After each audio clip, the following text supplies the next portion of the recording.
আমি নিশ্চয় ভাল পাইছোঁ। উচ্ছেদ আৰু হ'ব লাগে।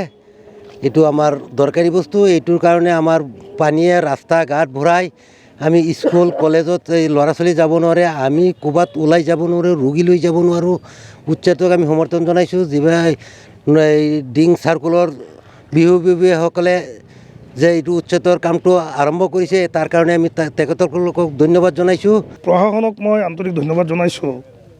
এইটো এটা ডাঙৰ সমস্যা, আজিৰ সমস্যা নহয়, বহুদিনীয়া সমস্যা। আৰু আপোনাৰ এই যে মাটিডোখৰ দেখিছে, ব্ৰিজখন যে আছে, এইটো আমাৰ ফেমিলিৰ মেডিপাট্টা মাটি, মৈৰাদজ নহয়, ৰৌমাৰী আৰু বেচামাৰীৰ মাটি। এইটো মৈৰাদজ পৰা নাই আচলতে, মাটিডোখৰ পৰিছে আমি যে থিয় হৈ আছোঁ, ৰৌমাৰী আৰু বেচামাৰী কিচামৰ মাটি। আপোনালোকে চাৰ্কল অফিচাৰ আছে, মণ্ডল আছে, সুধি চাব। এইটো মেডিপাট্টা মাটি, আমাৰ ফেমিলিৰ মাটি। আমি একমাত্ৰ পানী যোৱাৰ কাৰণেই এই ব্যৱস্থা তাহানি দি থৈ গ'ল মোৰ দেউতাহঁতে, ৰাইজৰ সুবিধাৰ কাৰণে। এইটো এটা মানে জ্বলন্ত এটা সঁচা কথা। গতিকে আমি ভাবিছোঁ যে এই সমস্যাটো চিৰদিনৰ কাৰণে সমাধান হ'ব লাগে। আপোনাৰ চাওক, এই যে যিটো হেৰি আছে, খালকাটা বুলি কয়, খালকাটা ব্ৰিজখন আছে, সিফালে যাব টোটেল বান্ধি দিছে মানুহে।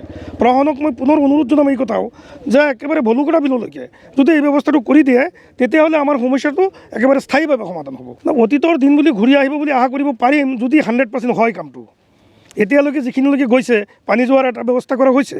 এতিয়া ৰৌমাৰী বিলখন চাওক কিমান বহল, ইয়াত যদি পানী যোৱাৰ জেগা থাকে 5 ফুট বা 4 ফুট, এইটো পচিবল? এই গোটেই বিলৰ পানী, গোটেই আপোনাৰ ভেৰবিৰৰ পৰা আদি কৰি গোটেই দেশৰ পানী 5 ফুট জেগা দি যোৱা কি পচিবল হ'ব? নহয়।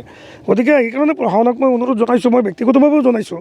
চিউ চাহাবক কৈছিলোঁ যে আপুনি মোৰ ৰাইজৰ কাৰণে, আমাৰ এই দুখীয়া মানুহখিনিৰ কাৰণে, স্কুলৰ যাতায়াতৰ অৱস্থা, ৰাস্তা ঘাট ইমান বেয়া হয়, বৰষুণ দিলততো আপুনি গাড়ী এখন লৈ আহিব নোৱাৰে, চাইকেল লৈ যাব নোৱাৰে।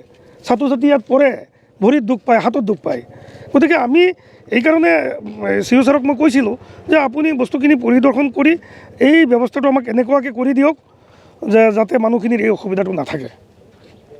সেইকাৰণে একাংশ দুষ্ট চক্ৰ আছে। সেইদিনাখন আপোনালোকে দেখিলে বিভিন্ন নিউজত মোৰ বিৰুদ্ধে কৈছে মই হেনো আপোনাৰ 50টা ফিচাৰী দখল কৰি ৰাখিছোঁ।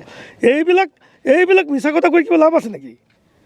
আজি ইয়াত প্ৰশাসনৰ মানুহ আছে, ৰাইজ আছে, ৰাইজে ইয়াৰ প্ৰতি উত্তৰ দিলে।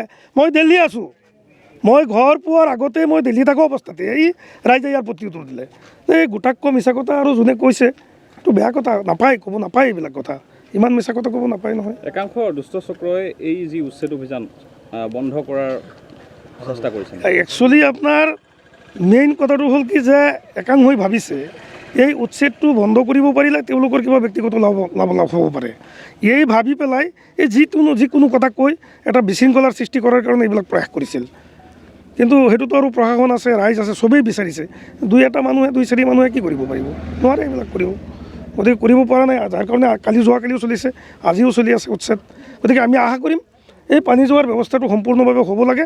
প্ৰশাসনক মই অনুৰোধ জনাম আৰু ৰাইজৰ সুবিধা এইখিনি যাতে ভাল হয়।